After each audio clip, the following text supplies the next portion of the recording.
It's the Locked On Podcast Network, your team every day. You are Locked On Buckeyes, your daily podcast on the Ohio State Buckeyes. Part of the Locked On Podcast Network, your team every day.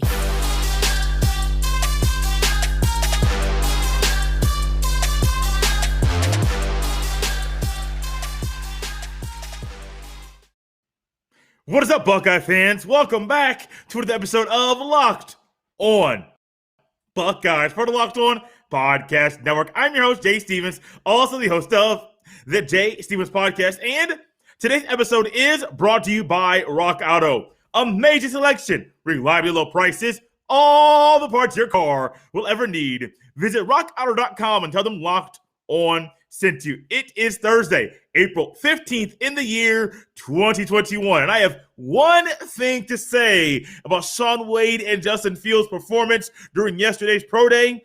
Those two young men killed it. As always, you can follow me on Twitter at JStevens07. You can also follow the podcast on Twitter as well at Locked On Buckeye. Lined up for today in segment 2, we're going to continue our talk about the defense and if moving to a 4-2-5 base scheme is ideal for the Buckeyes moving forward.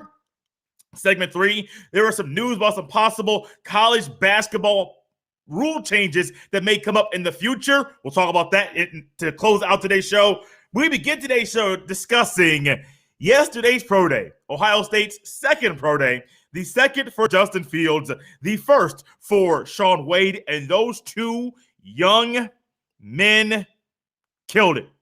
That's all I can say about what I watched and witnessed. Now, it wasn't live. I had a listener of the podcast that's been corresponding with me, messaging, asking questions back and forth every now and then, ask me and say, Jay, I can't find the pro day on TV. Is it on TV? No. It's something I forgot to relay once again yesterday. I mentioned it earlier in the week, but didn't say it on yesterday's show. That's my apologies, to remind everybody that the pro day would not be open to the media. But as you know, these schools, these franchises, they're going to record this thing, take it back home, watch it again, watch it some more. They're going to be doing all of this stuff. That's just what they do. So, no, it was not open to the media, but there were some clips and videos that were taken of the young men while they were working out.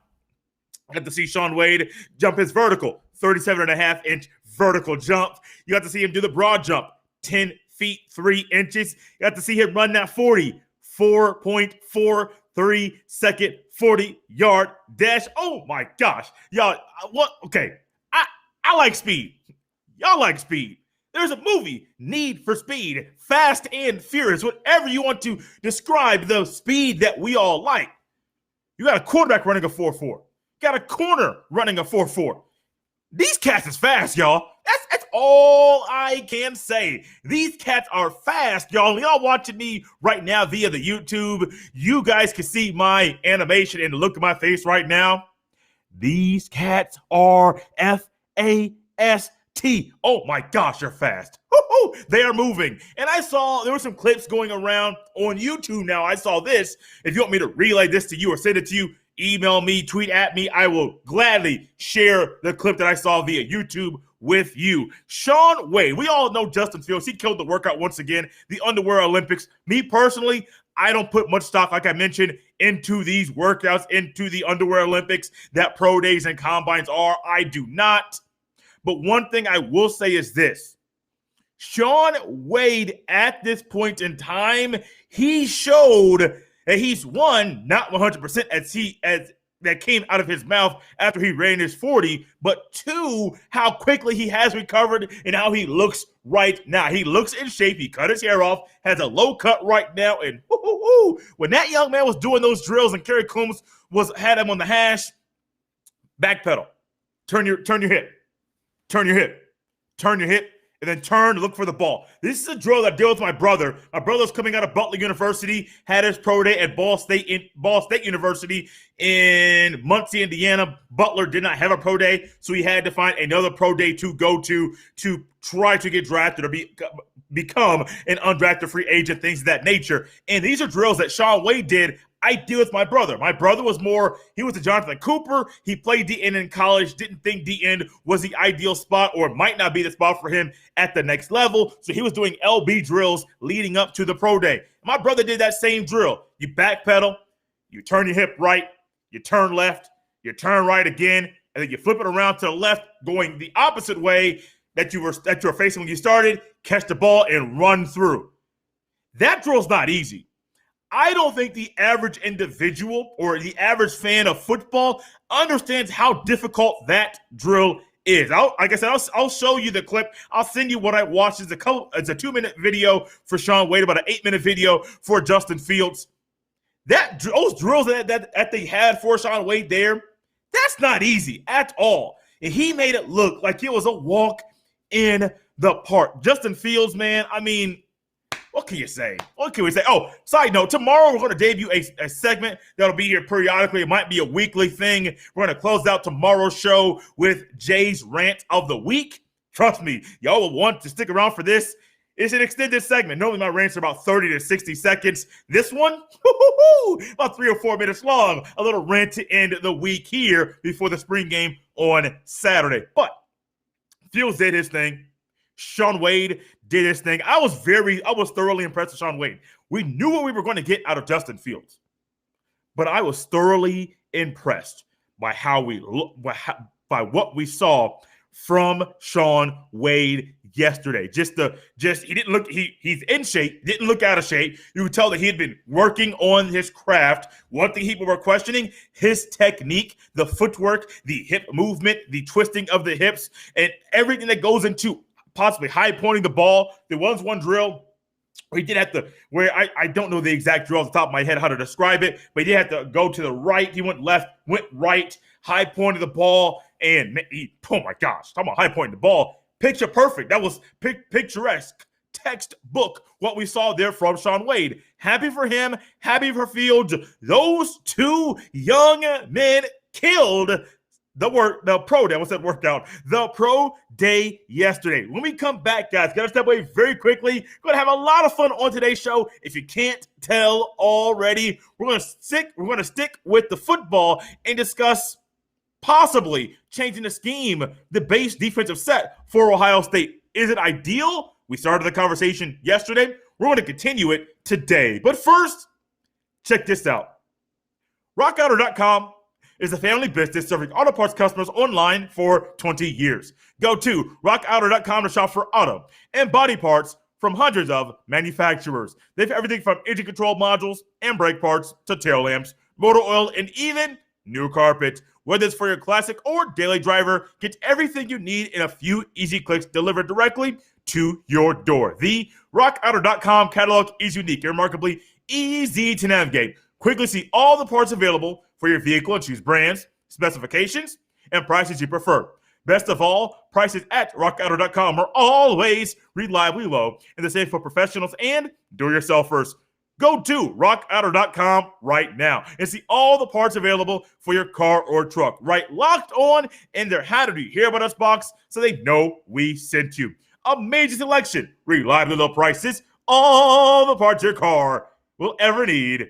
rockauto.com. Get all the sports news you need in under 20 minutes with the Locked On Today podcast. Host Peter Bukowski updates you on the latest news in every major sport with the help of our local experts. Follow the Locked On Today podcast on the Odyssey app or wherever you get your podcast. If this is your first time listening to Locked On Buckeyes or watching, I want to say welcome. Or if it's your first time in a long time listening or watching the podcast, I want to say welcome back. Locked On Buckeyes drops a fresh new episode for you every Monday through Friday. Place you can catch Locked On Buckeyes are Apple Podcasts, Google Podcasts, the Odyssey app, which is free. Locked On Buckeyes on YouTube there's a YouTube channel for Locked On Buckeyes. WKYC.com, WKYC on YouTube. Get in where you fit in. There's so many places for you to check out, subscribe, or follow Locked On Buckeyes so you don't miss a beat. Changing a defense is difficult. It's not ideal during any situation, but if it has to happen, changing it during the offseason and not during the middle of the season is perfect. There are changes. There are different avenues that you have to go through as far as changing, going from a base 4-3 or a base 3-4. Say you're going from a 3-4 to a 3-3-5 or a 4-3 to a 3-4 or to a 3-3-5 or to a 4-2-5, or you go into a 46 defense going old school. I believe the 85 Bears ran that defense. The Eagles ran some of that as well. There's so many different 5-2 defenses. See that a lot with youngsters, middle school and even high school. So many base defenses. Ohio State's base defense, just to do a little recap, they do currently run a 4-3 base defense. 4 defensive linemen, 2 D tackles, 2 D ends, 3 linebackers, a middle linebacker, a weak side and a strong side linebacker, 2 corners on opposite sides of the field most of the time, and then a free safety and a strong safety. In a 4-2-5 base defensive set, it goes something like this, and there are variations to the setup that you'll see. You have a 1 technique shading the center, D tackle, a 3 technique shading the guard, D tackle. You have a defensive strong side D end and weak side D end. Same setup, same shading that you would see primarily in a 4-3 defense. Now, here's where the changes come. You only have 2 linebackers, a middle linebacker and probably a weak side linebacker.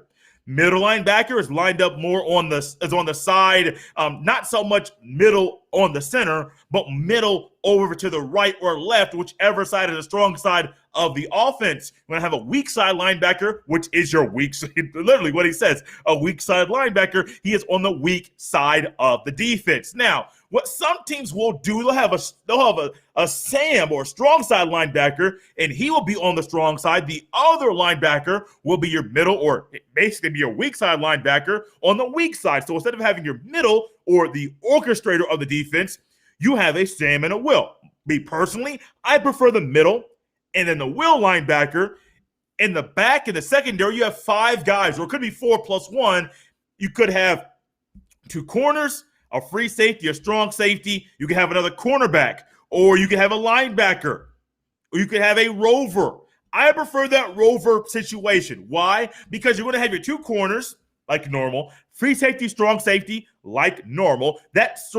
You could have a free safety or strong safety be a corner and take the safety out, but then you have that rover. Remember a couple of years ago, the past couple of years, Clemson has had this position, and the guy has flourished that has played it.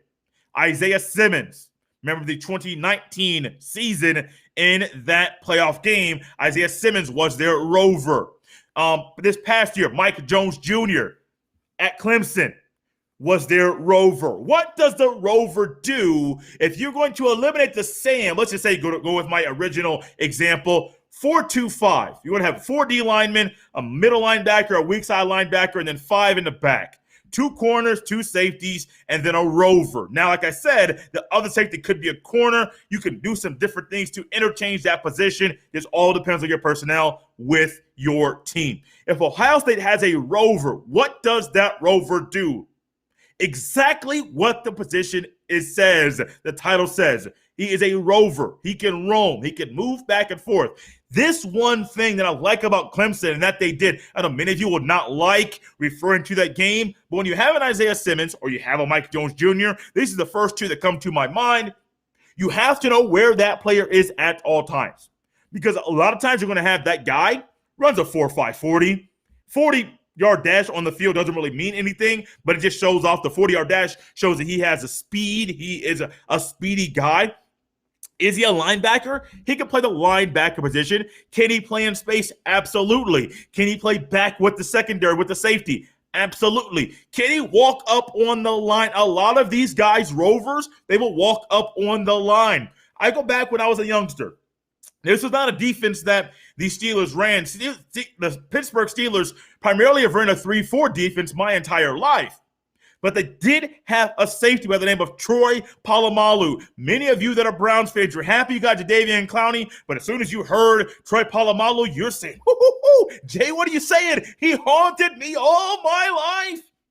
Troy Polamalu, I remember so many times he roamed. He was a rover. Ed Reed the same way.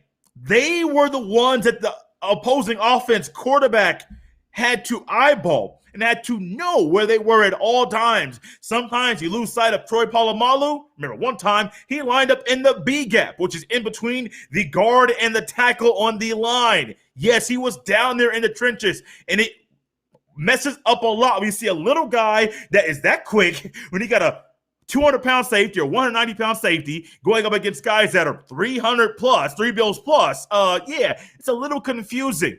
So why do I think 4-2-5 might be ideal right now? Because with the way we talked about yesterday, and I'll go back and relay what we talked about yesterday, how you're only going to have a couple teams in the Big Ten, in Iowa and in Wisconsin, that have 2 wide receiver sets. They run 21 personnel, 2 backs, 1 tight end in their base offensive set. Most other teams going to a 4-2-5 schematically and skill set wise, it's ideal to have a rover or a roamer out there on the outside, kind of helping orchestrate things. Now, remember, like I mentioned earlier, a 4-2-5. If you have your Mike side linebacker, your middle linebacker on the strong side, but still not on the outside, but still on the inside in the box, in the trenches, on the inside of the tackle, inside of the D end, on the D line, and you have your rover. Well, your rover can still be on the outside. He could be outside shade of the tight end. If it's trips on that side, you could have him out there one-on-one on a wide receiver. He is very, very versatile. And in a day and age where versatility is king and it rules, and when you're recruiting, you want guys that are versatile, why in the world, go back to last year, why in the world, when you're trying to go up against teams that are not Big Ten caliber, yes, you could win some you could beat Clemson with some players, but you got to be able to alter your scheme against certain players. It wasn't just last year. I can go back to games against Indiana where Ohio State's base 4-3 and stubbornness to get out of it almost cost them to lose the game. Go back to the 2015 season, the year after Ohio State won the Natty, the same year Ohio State lost to Michigan State, just to remind you of that year. Go back and rewatch that game. You'll see the 4-3 stubbornness to not move outside of that almost cost Ohio State the ball game. I was there. My mom said, "Are you grad?" My dad said, "Are you cheering against my woman?" I said, "Yes." He gave me a look, but they knew what I was there. I was wearing a hat. I was at Ohio State. They knew who I was. But stubbornness in today's day and age to not alter or change your defense is not good at all. And it could cause you to lose in a regular season, lose in a Big Ten championship, or what we don't want, to lose a playoff game in the playoff and for your season to be over. This is the conversation we have to continue next week. Next week, we'll look at the recruiting aspect about changing your scheme and what it takes or what it might take to move from a 4-3 or to a 4-2-5 right now. When we come back, possible changes, possible rule changes in college basketball. Do they make sense? Will you like them? Stick around to find out. But first, check this out. BetOnline is the fastest and easiest way to bet on all your sports action. Football might be over, but NBA, college basketball, and even the NHL are in full swing. BetOnline even covers awards, TV shows, and reality TV. Real-time updated odds and props on almost anything you can't imagine. BetOnline has you covered for all the news, scores, and odds. It's the best way to place your bets, and guys, it's even free to sign up. Head to betonline.ag on your computer or mobile device. And when you sign up today, make sure you use promo code LOCKEDON, LOCKEDON, and receive your 50% welcome bonus on your first deposit. BetOnline, your online sports book experts. April 19th through the 26th, listen to the Ultimate Mock Draft 2021 featuring analysis from NFL experts Michael Irvin, Jason LaConfora, and Brian Baldinger. Our local experts for every team making trades and picking the next stars of their team. Subscribe to the Ultimate Mock Draft 2021 presented by Locked On and Odyssey on the new Odyssey app, or wherever you get your podcasts. Odyssey is your audio home for all the sports, podcasts, music, and news that matter to you. That's AUDACY. And as we wrap up today's episode of Locked On Buckeyes, one quick reminder and update. I've mentioned it to you before. I'll say it daily. Locked On Buckeyes has a YouTube channel devoted to every video and show that comes out and that is produced here for Locked On Buckeyes. Go to YouTube, subscribe to the YouTube channel, and tell your friends, tell your family, and maybe even your foes as well. Locked On Buckeyes has a YouTube channel, and you need to subscribe to it. Possible rule changes in college basketball. I had the opportunity, with some news that came out of college football or the NCAA, I had the opportunity to discuss some things that came up from the NCAA as far as how they're going to police the transfer portal. I don't want to do that. If I went out there and just discussed what they said and their ruling and what they will do when people break the rule, it sounds very foolish, extremely foolish. So I'll leave that for another podcast for another day. But college basketball possible rule changes. I got a list, and the list is, my goodness, about 10 of them, at least 10. Some make sense, some do not. The very first one, I'll highlight a few, discuss, and then we'll wrap up today's show. The very first possible rule changes in college basketball: widen the lane to 16 feet.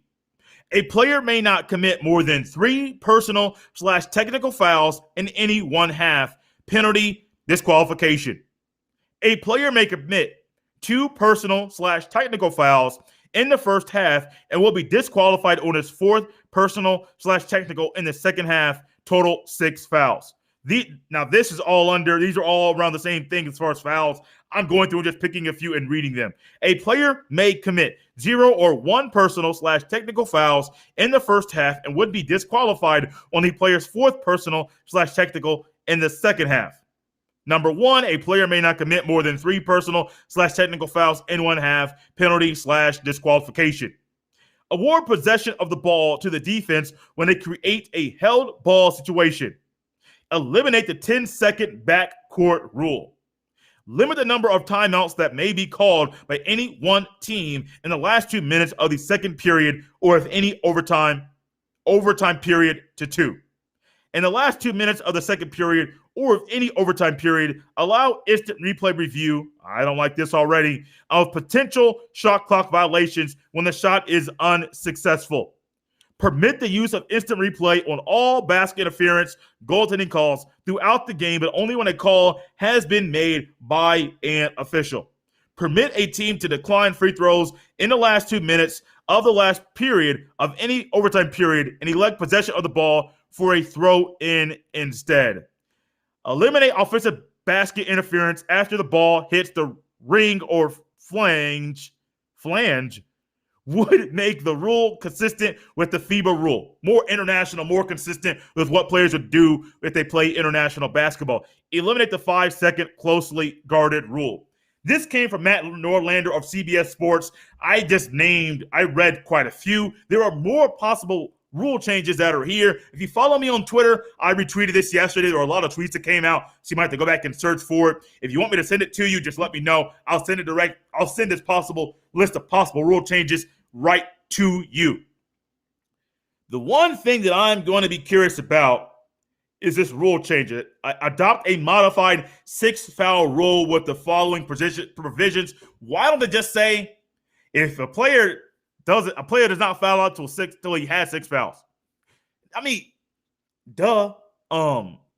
move from the high school to the college. One rule in college I would like to see altered 2 feet in bounds instead of 1. I think that's doable. I think these guys are skilled enough to do it. And what we have seen all throughout sports, rules change as players evolve and the game progresses and gets better and better and better. The rule change thing is the replay. I would hope they just don't add more, but we're too past that. Adding more replay during any length of time, not ideal. Eliminate the 10-second backcourt rule. The one interesting thing about that is they don't say that they're going to replace it with anything. So if you're going to eliminate the 10-second backcourt rule, well,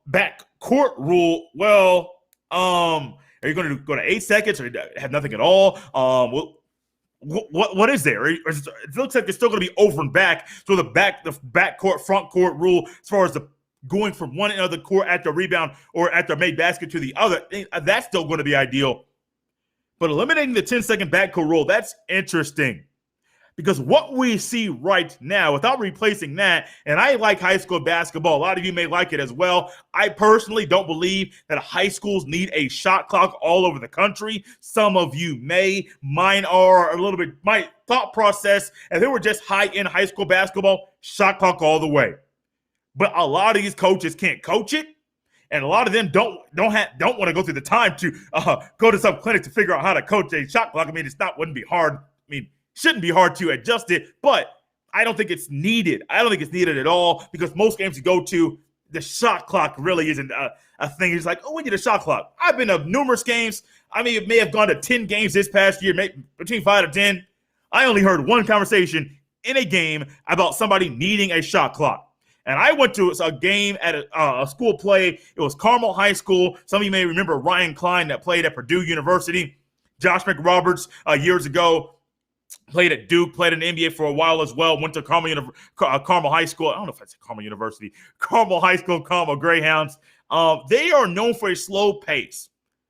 I'll never hear nobody at those basketball games say, oh, we need a shot clock. No, I rarely do. They're so engaged in the ball movement that the shot clock isn't needed. Now, I say that to say this. Eliminating the 10-second backcourt rule, that's one thing.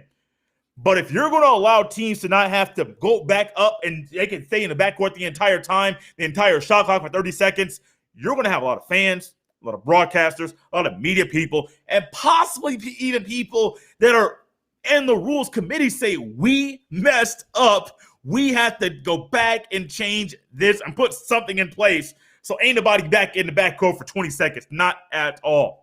I'm curious if they're going to replace that with anything or just eliminate it. These are a few of the possible rule changes. There's too many to go through and to list off right now.